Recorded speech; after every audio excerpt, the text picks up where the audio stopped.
මධ්‍යවේදී ඔබට අවස්ථාව තිබෙනවා දැන් මේ සම්බන්ධයෙන් ඔබට දැනගත යුතු යමක් තිබෙනවා නම් මේ සියලු දෙනාගෙන්ම දැනගන්නට.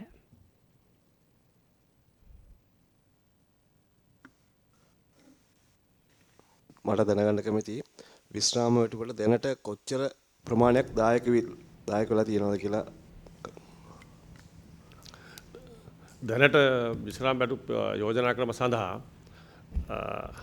3,50,000ක් සක්‍රීය දායක වෙලා තියෙනවා. ඒ වගේම දැනට විශ්‍රාම වැටුප ගෙවනවා 38,700 ගානකට විශ්‍රාම වැටුප ගෙවනවා මාසිකව. හොඳයි අපිට තවත් ප්‍රශ්න නොමැති නම් ප්‍රතිසාකච්ඡාව අවසන් කරන්නට පුළුවන්. අවසාන වශයෙන් සභාපතිතුමන්ට අවස්ථාව සලසා දෙන්න සූදානම්. විශේෂයෙන්ම මේ පිළිබඳව යම් කිසි කෙනෙකුට තොරතුරක් දැනගන්නට අවශ්‍ය නම් මොන වගේ වෙබ් අඩවිද භාවිත කරන්න ඕනේ? එහෙම නැත්නම් දුරකථන අංකයක් තිබෙනවද? ඒ විස්තරත් සමගින් ප්‍රතිසාකච්ඡාවේ අවසානයේ සනිටුහන් කරන්න ඔබතුමන්ට අවස්ථාව සලසා දෙන්න සූදානම්. සමාජ ආරක්ෂණ මණ්ඩලය නඩත්තු වෙන්නේ මහා භාණ්ඩාගාරයෙන්. කියන්නේ සමාජ ආරක්ෂණ මණ්ඩලයේ සියලු නඩත්තු කටයුතු සඳහා අවශ්‍ය වන්නා වූ මුදල මහා භාණ්ඩාගාරයෙන් දෙනවා. ඒ නිසා මහ ජනතාවයෙන් රැස් කරන මුදල් අපි ආයෝජනය කරලා ඒ සියලු වරප්‍රසාද ලබා දෙන්නේ මහ ජනතාවටමයි. ඒ නිසා මම හිතන්නේ අනිත් ආයතන වලට වඩා මේකේ වෙනසක් තියෙන. අපි සමාජ ආරක්ෂණ මණ්ඩලයේ පරිපාලන වේදන් සඳහා මණ්ඩලයේ මේ අරමුදලේ මුදල් අපි වේදන් කරන්නේ නැහැ. අපි දල වශයෙන් කිව්වොත් එහෙම වයස අවුරුදු 30ක කෙනෙකුට රුපියල් 50,000ක 60 පිරුණාට පස්සේ රුපියල් 50,000ක විශ්‍රාම වැටුපක් ලබන්න නම් එයා එකවර ගෙවනවා නම් එයාට ගෙවන්න වෙන්නේ 5,87,000යි. සාමාන්‍ය ඔක ඔළුවේ තියාගත්තර කමක් නැහැ. මොකද ඔක තමයි තත්ත්වය. එකපාර ගෙවන්න පුළුවන් 5,87,000යි.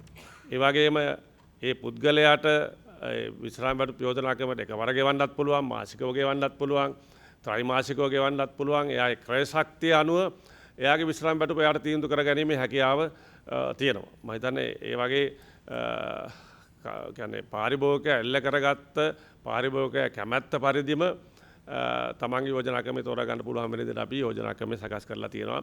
ඊට අමතරව මේ වෙන විට අපි socialsecurity.lk කියන වෙබ්සයිට් එකට ගියොත් අපිට ඒ පාරිභෝගිකයටම තමන්ටම socialsecurity.lk වෙබ්සයිට් එක හරහා ලියාපදිංචි වීමේ හැකියාව තියෙනවා. ගෙවින් කිරීමේ හැකියාවක් තියෙනවා. ඒ වගේම නිරන්තරයෙන් වාරිකව ගෙවාගෙන යන්න පුළුවන්කම තියෙනවා. දැනට කාඩ් මගින් සහ මේ පෙන්වන්නේ මම හිතන්නේ අපේ වෙබ්සයිට් එක. ඒකට ගියාට පස්සේ යාට පුළුවන්කම තියෙනවා ඇප්ලිකේෂන් එක පුරවලා ලංකා පේ QR කේතේ හෝ තමන්ගේ කාඩ් එක හරහා තමන්ගේ ගාස්තුව ගෙවලා ලියාපදිංචි වෙන්න පුළුවන්කම තියෙනවා. ඒ ලියාපදිංචි වුණාට පස්සේ එයාට ඒ වෙලාවෙම ඔප්පුවක් කියන්නේ ඔප්පු අංකයක් ලැබෙනවා. කියන්නේ එන්රෝල්මන්ට් අංකයක් ලැබෙනවා. ඒ අංකය නැවත වතාවක් වෙබ්සයිට් එකට යොමු කරාට පස්සේ එයාට පුළුවන්කම තියෙනවා එයාගේ ඔප්පුව මේ බලා ගන්න. ඒක ඔප්පුව එයාටම print කරගන්න පුළුවන්කම තියෙනවා. මම හිතන්නේ මේක මෙච්චර කාලයක් සිදු වුණේ අපි ෆයිල් එකක් ඕපන් කරලා සෑහෙන කාලයක් ගියා. ඒක දැන් මම හිතන්නේ මිනිත්තු තප්පරෙන් දෙකෙන් ඒ වැඩේ කරගැනීමේ හැකියාව තියෙනවා. ඕනම ගෙවීමක් කරාට පස්සේ SMS එකකින් අපි ඒ පුද්ගලයාගේ දුරකථනයට තහවුරු කරනවා. මම හිතන්නේ මේක වැදගත් වෙනවා. ඒ වගේම දැන් අපි උදාහරණයක් ගත්තොත් අපිට කතා කරන්න බැරිුණා මේ ජනමාධ්‍ය මේ සහෝදරයන් ගැන. ජනමාධ්‍ය වේදී සහෝදරයනුත් සෑහෙන කාලයක ඉඳලා විශ්‍රාම වැටුපක් ගැන ඉල්ලනවා. මම හිතන්නේ ඔබතුමාලාටත් මේකට බැඳෙන්න පුළුවන්. නමුත් බැඳෙනවා නම් මේ අවස්ථාව තියෙනවා. මම හිතන්නේ ඒ සඳහාත් අපි ආරාධනා කරනවා. ඒ වගේම ඔබතුමාලාට පුළුවන්කම තියෙනවා මේ පිළිබඳව සමාජය දැනුවත් කරලා සමාජයට කරන යහපත් දෙයක් හැටියට මේක ජනගත කරන්න. මොකද අපට ලොකු තර්ජනයක් ඉදිරි අනාගතයේදී එනවා. මොකද අපේ වැඩිහිටි ජනගහනය වැඩි වෙන නිසා.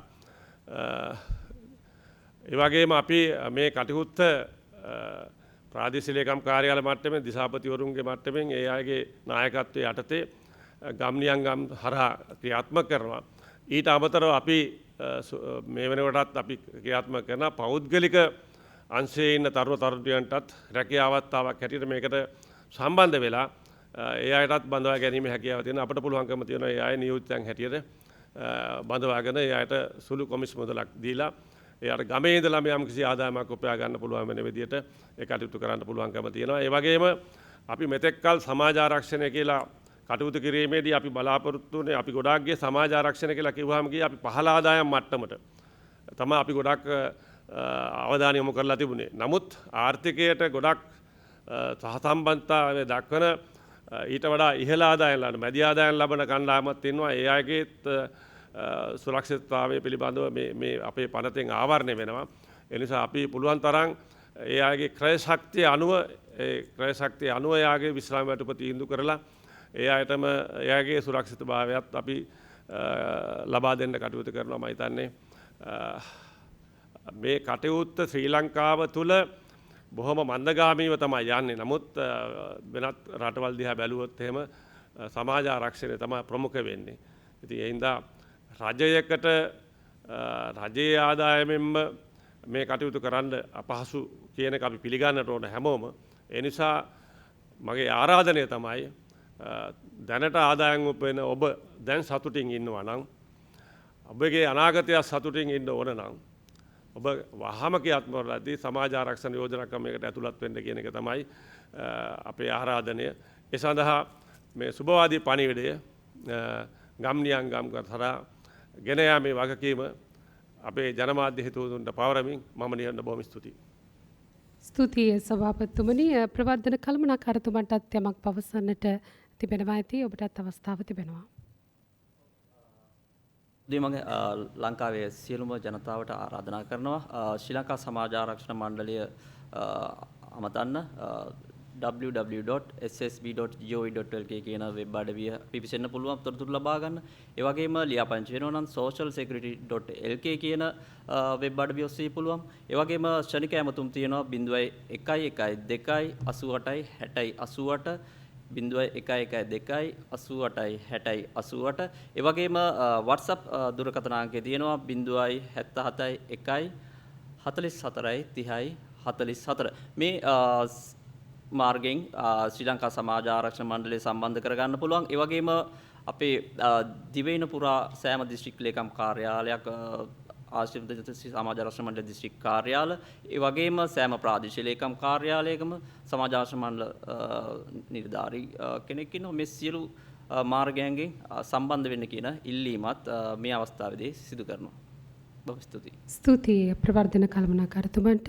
අවසන් වශයෙන් සාමාන්‍ය අධිකාරීතුමියට අපි අවස්ථාව ලබා දෙන්න සූදානම්. විශේෂයෙන්ම පහුගිය කාලවකවානුවේ දිස්ත්‍රික් ලේකම්වරුන්, ප්‍රාදේශීය ලේකම්වරුන්, ග්‍රාම නිලධාරීන් ඇගීමේ විශේෂ වැඩසටහනක් සමාජ ආරක්ෂණය හා සැබැඳිව ක්‍රියාත්මක වුණා.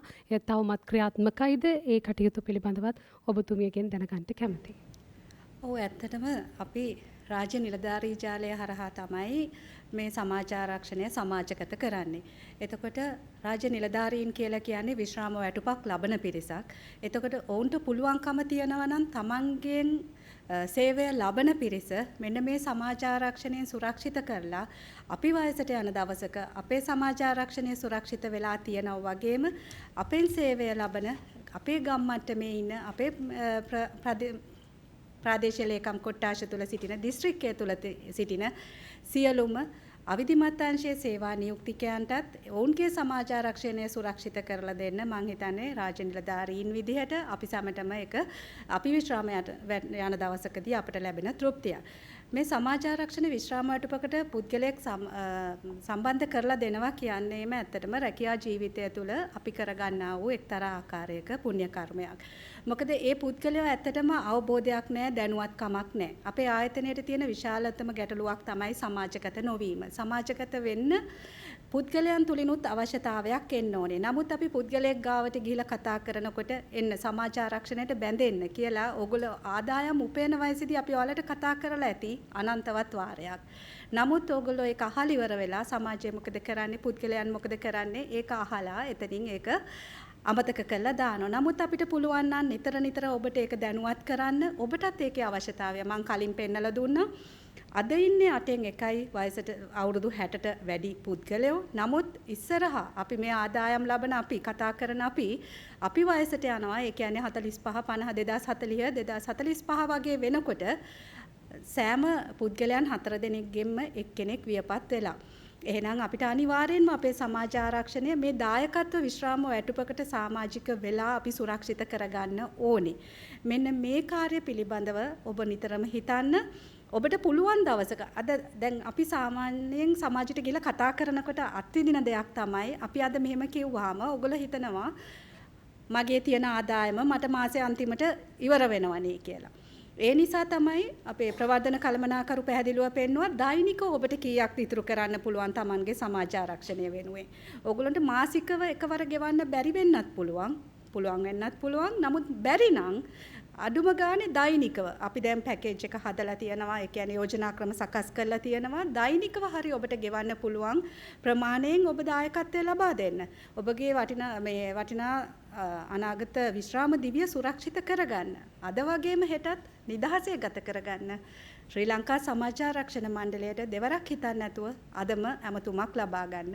එහෙම නැත්නම් දිස්ත්‍රික් ලේකම් කාර්යාලවල, ප්‍රාදේශීය ලේකම් කාර්යාලවල, ඒ වගේම ක්ෂේත්‍රයේ ඉන්න ඔබේ නිලධාරීන් තුමන්ලා හමු යන ක්ෂේත්‍රයේ ඉන්න ඕනම රාජ්‍ය නිලධාරියෙක් මේ පිළිබඳව දැනුවත්. ඒ වගේම තමයි ඔබතුමිය ඇහුවා වගේම ඔව් අපි එදා වගේම හැමදාමත් මේ සත්කාරයට උපකාර කරන මේ සත්කාරය සිදු කරන සියලුම රාජ්‍ය නිලධාරීන් ඇගීම සෑම අවුරුද්දක් අවසානයේදීම අපි සිදු කරනවා. ඒ මොකද අපිට සමාජගත වෙන්න උන් ලබා දෙන සහයෝගයට ගෞරව කිරීමක් වශයෙන්. ස්තුතියි.